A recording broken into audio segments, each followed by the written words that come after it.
What's up, Mustangs? This is Miss Hibbard coming at you with your weather notes about cyclones or hurricanes. You should have a cover page on page W1 that you made after your test on Friday, but if you didn't, just write the word weather and W1 on your right-hand side page. We're gonna skip W2. You'll be gluing something onto that later, and we're gonna be writing on page W3. We're gonna title this page Cyclones, and if you want in parentheses, you can write hurricanes. So I might use these words interchangeably. Hurricanes is what we call them in North America, but cyclones is the generic term for everywhere in the world. So what a cyclone or a hurricane is it is a violent storm with strong wind and rain.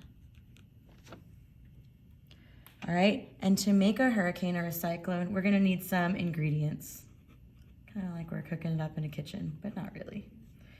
All right, the ingredients we need are, the most important one is warm ocean water.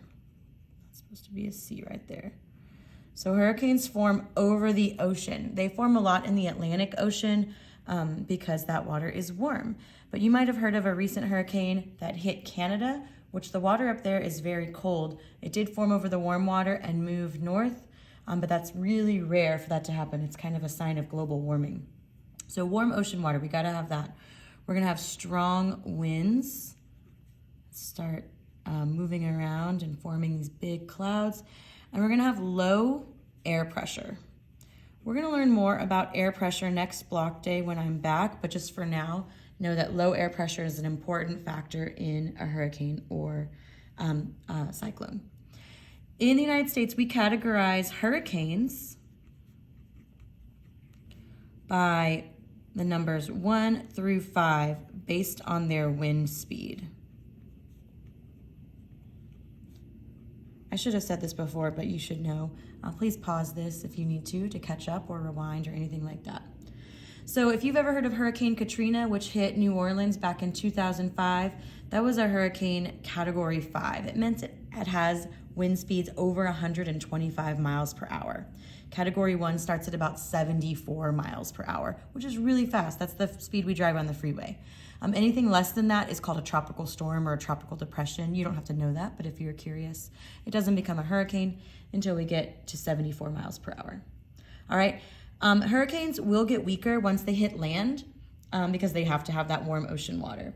And the big thing that they're gonna do is they're gonna cause a lot of flooding and wind damage. The flooding is actually the thing that causes the most death and destruction with a hurricane. So this is different than a twister or a tornado, but that's mostly wind. But hurricanes are mostly the rain and the flooding. All right, when do these happen? Well, since we need warm water in the northern hemisphere, they're gonna be happening June through October.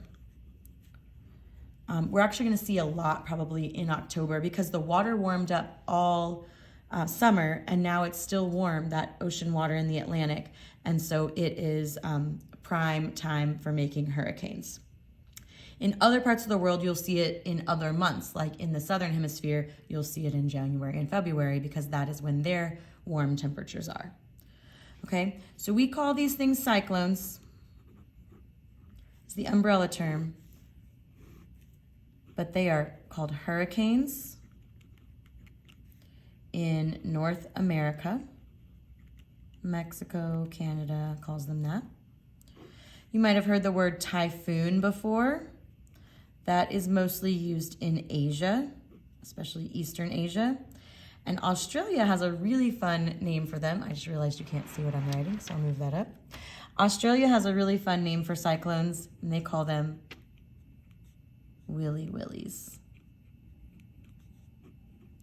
You do not have to memorize these names, but the thing that you need to know is if you see the word cyclone, we are talking about a hurricane.